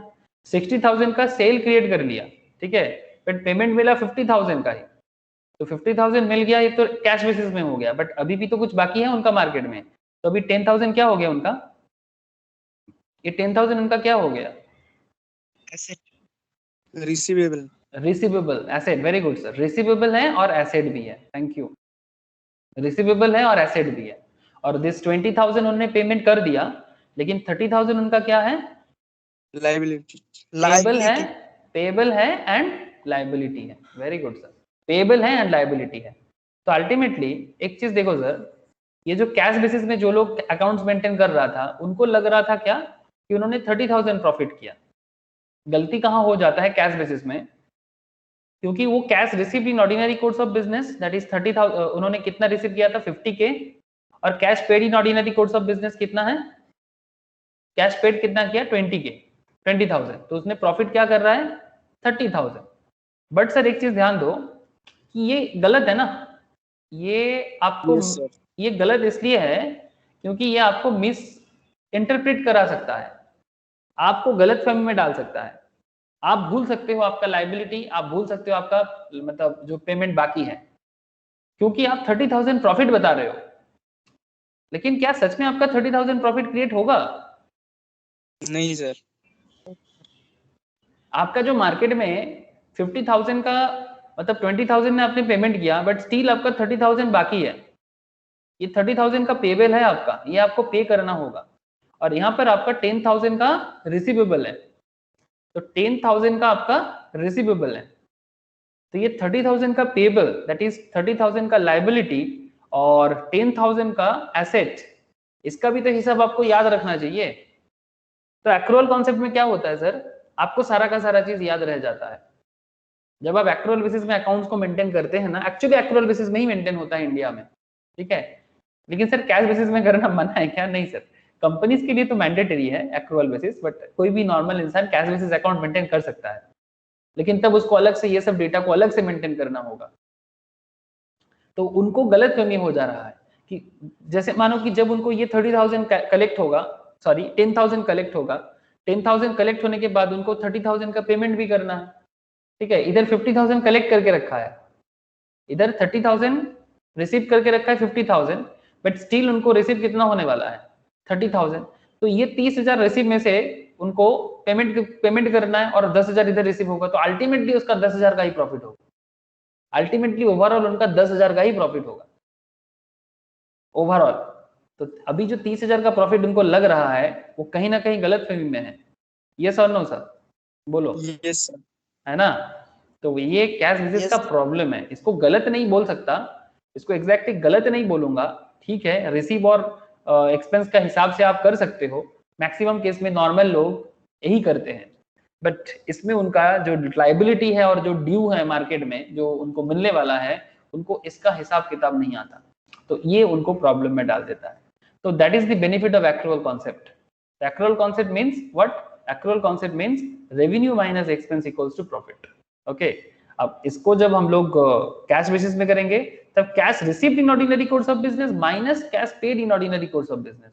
देखो सर, रेवेन्यू का मतलब रिसीव नहीं होता और एक्सपेंस का मतलब पेड नहीं होता। जो बाकी है वो भी आपका एक्सपेंस है और जो मिलने वाला है वो भी आपका रेवेन्यू है। बात समझ रहे हो सर? एक्रूअल और कैश का दोनों फर्क। एक्रूअल रेवेन्यू एंड एक्सपेंस बताते हैं और कैश रिसीव्ड एंड पेड बताते हैं, यही फर्क हो गया ना सर। ये देखो, आप रिलायंस का अकाउंट चेक करो, नॉट जस्ट रिलायंस सर में, आप किसी भी कंपनी का स्टेटमेंट निकाल लो, किसी भी कंपनी का स्टेटमेंट निकाल लो, देखो तो सर क्या है लिखा है यहाँ पर। इनकम का डेटा जो है इसमें क्या लिखा है देखो, रेवेन्यू फ्रॉम ऑपरेशन, और इधर क्या लिखा है? एक्सपेंसेस। दिख रहा है सर? Yes sir. ठीक है, तो यहाँ पर रेवेन्यू एक्सपेंस कॉन्सेप्ट में ही कैलकुलेशन किया जाता है। तो this is actually accrual concept. थोड़ा ज्यादा बोल दिया, बट समझ आया कि नहीं आया ये बता दो सर। और ये वाला पॉइंट याद रखिएगा सर, बहुत वाइटल एरिया था, बहुत वाइटल एरिया था। क्लियर है कि नहीं? एकदम अकाउंट्स का टॉप मोस्ट बेसिक्स है, मतलब एकदम सर इसको हम लोग बोल सकते हैं क्रिटिकल एनालिसिस। अगर ये क्रिटिकल एनालिसिस आप लोगों को समझ आ जाए तो फिर अकाउंट्स आप लोगों को क्या हो जाएगा, एकदम पानी ओसा, हाँ पानी ओसा लगने लगेगा। मैचिंग कॉन्सेप्ट बता दे सर, बोलो। Yes sir. हेलो, ओके चलो यस सर। मैचिंग कॉन्सेप्ट फटाफट देख लो, अब कुछ नहीं है, सिंपल हो गया अभी बात। In this concept all expense matched with revenue, सारा का सारा एक्सपेंस को रेवेन्यू के साथ मैच करना जरूरी है। Of that period should only be taken into consideration, उस पर्टिकुलर पीरियड का। In the financial statement of the organisation, financial statement means जो मैं आपको तब से दिखा रहा हूं, TL, balance sheet and cash flow. If any revenue is recognized, then expense related to earn that revenue should also be recognized. अगर किसी कंपनी का रेवेन्यू रिकॉग्नाइज हो रहा है तो फिर उसका एक्सपेंस भी रिकॉग्नाइज हो जाना चाहिए उस पर्टिकुलर पीरियड का। कि भाई जैसे ऑडिट करने के टाइम पे आपको यही तो चेक करना है, अगर आप रेवेन्यू शो कर रहे हो तो फिर उसका एक्सपेंस कहाँ है, बिकॉज बिना खर्चे का एक्सपेंस रेवेन्यू कहाँ से आएगा, और बिना रेवेन्यू का, बिना एक्सपेंस का रेवेन्यू कहाँ से आएगा। एक खर्चा करोगे तो ही आमदनी होगा, और आमदनी होगा तो फिर खर्चा भी करना पड़ेगा, है ना। It's a very common relation. This concept is based on accrual concept as it considers the occurrence of expense and income and do not concentrate on actual inflow or outflow of cash. Matching concept base होता है accrual पे कि कितना मेरा revenue है और कितना मेरा एक्सपेंसेस है, ठीक है। कितना मेरा आउटफ्लो और इनफ्लो है उसके लिए इसलिए कैश फ्लो स्टेटमेंट बनाया गया है सर। हर ऑर्गेनाइजेशन पर्टिकुलर वे में कैश को, कितना कैश आया और गया उसको देखने के लिए साइंस देखो सर, अकाउंट्स का, अकाउंट्स के पीछे का लॉजिक देखो। दिखाई दे रहा है सर कहाँ चला गया कैश फ्लो? ये देखो, दिख रहा है कि नहीं दिख रहा है? अरे बोलो तो सही। यस सर ठीक है।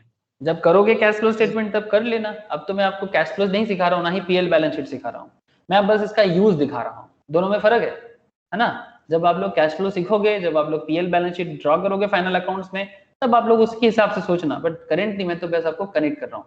कंपनी एक्रूअल बेसिस के लिए पीएल बैलेंस शीट रखा है और कैश बेसिस को समझने के लिए कैश फ्लो स्टेटमेंट बना के रखा है। Cash flow from operating activity, cash flow from financing activity and cash flow from investing activity, कि कितना कैश आया और कितना कैश गया। जैसे अगर आप रिलायंस का चेक करोगे तो ये पॉजिटिव है, ये देखो 5573 करोड़, लास्ट ईयर थोड़ा ज्यादा था। तो कैश का पॉजिटिव रहना गुड थिंग, कैश नेगेटिव होना मतलब बिजनेस के पास कैश का कमती है। कैश पॉजिटिव मतलब एक्स्ट्रा कैश है जिससे कंपनी अपना बिजनेस को आगे रन करा सकता है। तो दैट्स द थिंग, ओके, कि कैश का फ्लो से आपको पता चल जाएगा। तो लेकिन आप जब कैलकुलेशन करोगे तब आपको एक्रूअल बेसिस पे ही करना सही रहेगा। तो मैचिंग कॉन्सेप्ट तो एक्रूअल बेसिस पे ही बना हुआ है। It is not necessary that every expense identify every income.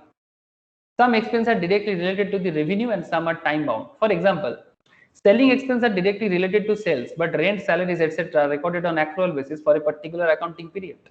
Obviously, selling expenses related to sales होगा, but rent, salary ये सब तो accrual basis पे particular accounting period का होगा. In other words, periodicity concept has also been followed while applying matching concept. ध्यान समझ रहे हो सर? मैचिंग कॉन्सेप्ट पढ़ने के लिए पीरियडिसिटी भी आ जाएगा, मैचिंग कॉन्सेप्ट पढ़ने के लिए एक्रूअल भी आ जाएगा। Mister P K started cloth business, he purchase 10,000 pieces garments. कितना पीसेस? 10,000। कितना करके? 100 per piece.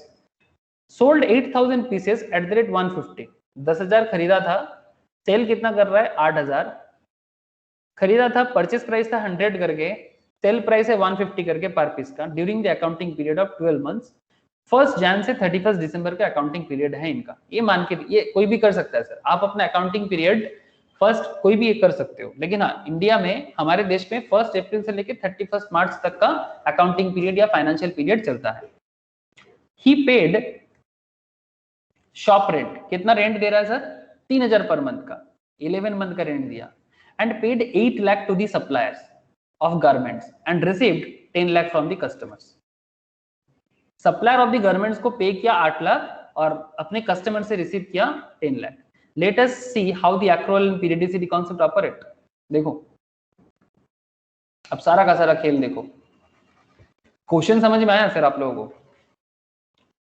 Hello sir, question समझ में आया? अगर क्वेश्चन समझ में आया तो फिर फटाफट देखो ना। Periodicity concept fixes a time frame for which the performance is to be measured. मतलब टाइम पीरियड प्रॉपर होना चाहिए। It is to be appraised here, it is January 2019 से लेके दिसंबर 2019। Okay, so revenue and expense are to be measured for the year 2019 and asset and liabilities are to be ascertained on as on 31st December 2019, क्योंकि ये अकाउंटिंग पीरियड है business का। And accrual concept क्या बात करता है? To measure revenue of ₹12 lakh. कैसे मिला ये 12 लाख का रेवेन्यू? कहां से आया बोलो तो? 8,000 पीसेस 150 करके बताओ ना मुझे। 8,000 पीसेस 150 करके कितना होता है? जल्दी बोलो। अरे होता है कि नहीं होता 12 lakh? Yes sir. Sale of garment 8,000 pieces 150, तो आपका टोटल रेवेन्यू कितना हो जाएगा? 12 लाख। विच एक्रूड, ये कब हो रहा है? 2019 में। नॉट द कैश रिसीव्ड, ठीक है? 12 लाख का रिसीव नहीं हो रहा है। कैश रिसीव की अगर कितना कर रहे हो सर? कैश रिसीव कितना कर रहे हो? 10 लाख। अरे 10 लाख कहां से मिला? ये देखो, ये कस्टमर दिया ना उसको 10 lakh. And also the expense, and also the expense correctly कितना है? एक्सपेंस कितना किया उसने? 10,000 पीसेस गारमेंट्स 100 करके। अच्छा एक सेकेंड।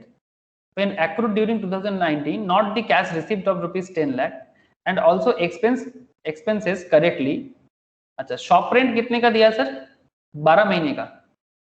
शॉप रेंट 12 महीने का होना चाहिए, बट उसने पेमेंट किया 11 मंथ का।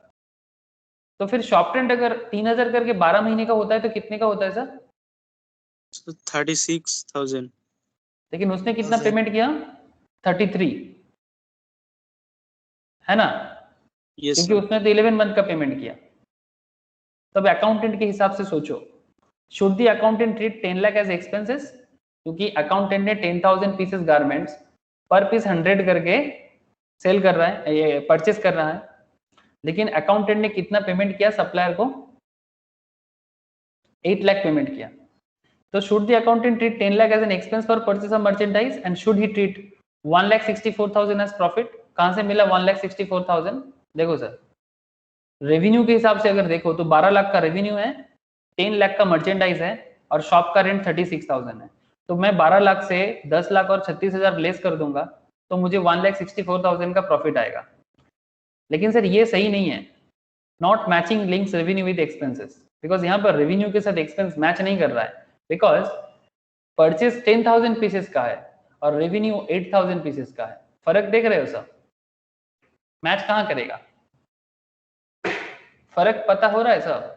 परचेस तो 10,000 पीसेस के हिसाब से 10 लाख हुआ है और रेवेन्यू तो 8,000 पीसेस के हिसाब से 12 लाख हुआ है, तो दोनों में फर्क हो गया ना, तो मैच कहाँ किया? तो फिर 1,64,000 प्रॉफिट गलत है, ये सही नहीं है। तो फिर सर सही क्या है? सर सही के लिए आपको रेवेन्यू समझना पड़ेगा। Revenue equals to revenue minus expense equals to profit, ये तो हम लोग तब से देख रहे हैं। देखो sir, but this unqualified equation में create misconception. It should be defined periodic profit equals to periodic revenue minus matched expenses. जैसे कि from the revenue of an accounting period such expenses are deducted which are expended to generate the revenue to determine the profit of that period। इसलिए आपको क्या करना चाहिए, जो हम लोग करते भी हैं, revenue relates to only sold 8,000 pieces, 8,000 pieces का ही सेल हुआ है ना सर? सर एकदम प्योर बिजनेस है, कोई टफनेस नहीं होना चाहिए। 8,000 पीसेस का सेल हुआ है 150 करके, so the cost of 8,000 pieces of garment should be treated as expense. तो फिर आपको एक्सपेंस ट्रीट करना चाहिए 8,000 के हिसाब से, मतलब 8,000 इंटू 100 करके, तभी जाके आपका सही बनेगा, तभी जाके आपका प्रॉफिट सही बनेगा। तो आप जस्ट देखो यहाँ पर अभी हो जाएगा। तो आपका रेवेन्यू तो एक्चुअली 8,000 करके 150 करके 12 लाख का ही मिलने वाला है, 8,000 करके 150 रुपया करके 12 लाख का ही मिलने वाला है। और एक्सपेंस आपका कितना है मर्चेंडाइज का? 8 लाख होना चाहिए, 10 लाख नहीं। और शॉप रेंट आप 36,000 मेंटेन कर सकते हो पीरियड के हिसाब से। तो ओवरऑल आपका एक्सपेंस हो जाएगा 8,36,000, तो आपका प्रॉफिट हो जाना चाहिए 3,64,000। और इसके हिसाब से आपका एसेट क्या शो होना चाहिए? 2,000 पीसेस आपके पास स्टॉक में पड़ा हुआ है ना, 8,000 का सेल के टोटल 10,000 परचेस किया था आपने, टोटल 10,000 परचेस था, उसमें से 8,000 सेल हुआ है, तो अभी भी 2,000 क्या कर रहा है आपके पास? इन्वेंट्री है आपका। लेकिन इन्वेंट्री तो कॉस्टिंग में होना चाहिए, तो 2,000 इंटू 100 करके आपके एसेट में पड़ा हुआ है 2 लाख। और मार्केट में आपको कितना अभी भी मिलने वाला है सर? मार्केट से अभी भी कितना मिलने वाला है? हाँ बोलो, कैसे पता चला 2 लाख? 2 लाख कैसे? हाउ?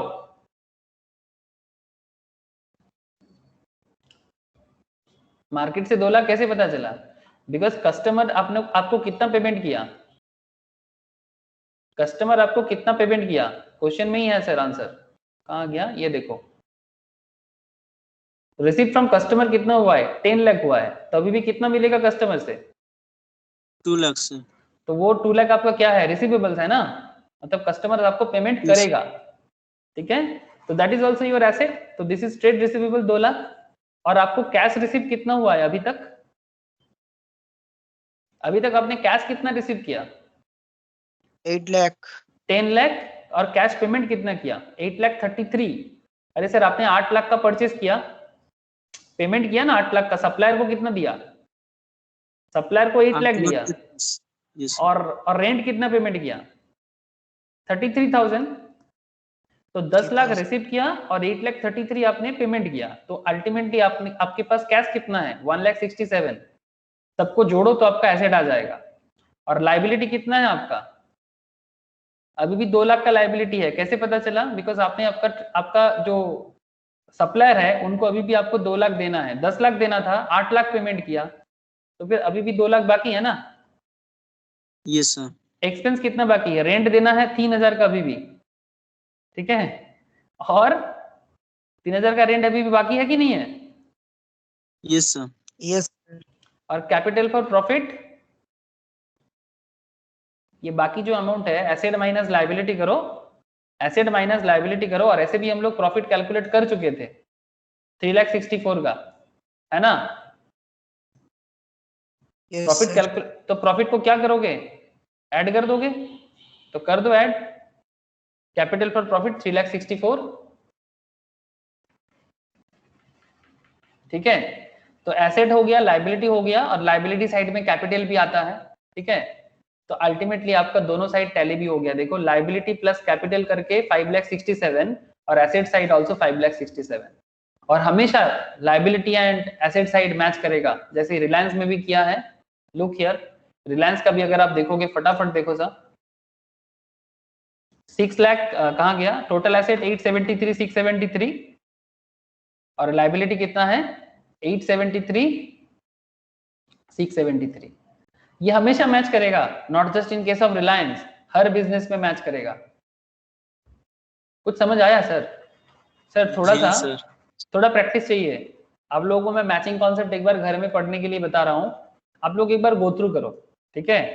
आप लोग एक बार मैचिंग कॉन्सेप्ट को घर में अच्छे से गो थ्रू करो, ठीक है। पूरा का पूरा खेल को एक बार समझो, मैंने तो बताया, आप एक बार अपने से समझो, फिर आपको जो भी डाउट होगा मैं नेक्स्ट क्लास में जरूर आपको बताऊंगा। आपको जो भी डाउट होगा मैं आपको नेक्स्ट क्लास में जरूर बताऊंगा, ओके। डाउट हो सकता है, जरूर हो सकता है, बट सर मैं डिटेल्स एनालिसिस वहां पर करूंगा। बट अगर आपको एक्रोल और पीरियडिक समझ में आया तो फिर मैचिंग समझने में दिक्कत नहीं है, बट अगर एक्रोल पीरियडिक में दिक्कत हुआ तो फिर मैचिंग समझने में दिक्कत हो जाएगा। सृजिता, नताशा, सोनाली, मन्नान, बोलो समझ आया कि नहीं आया? है सर। एक बार घर में गो थ्रू जरूर करना है, ठीक है। प्लीज गो थ्रू कर लेना सर, ठीक है। अगर कोई डाउट रहेगा मैं नेक्स्ट वीक में जरूर क्लियर करूंगा, उसके बाद बाकी कॉन्सेप्ट में भी बातें होंगे, ओके। आयुष, जयदीप, सोविक, बोलो sir. Yes sir. Okay okay sir. Jaydeep clear है? Jaydeep? Yes sir. Okay, please go through कर लो एक बार, ठीक है। ओके सर, टाटा, फिर bye. Bye sir. Bye sir. Okay, Tata.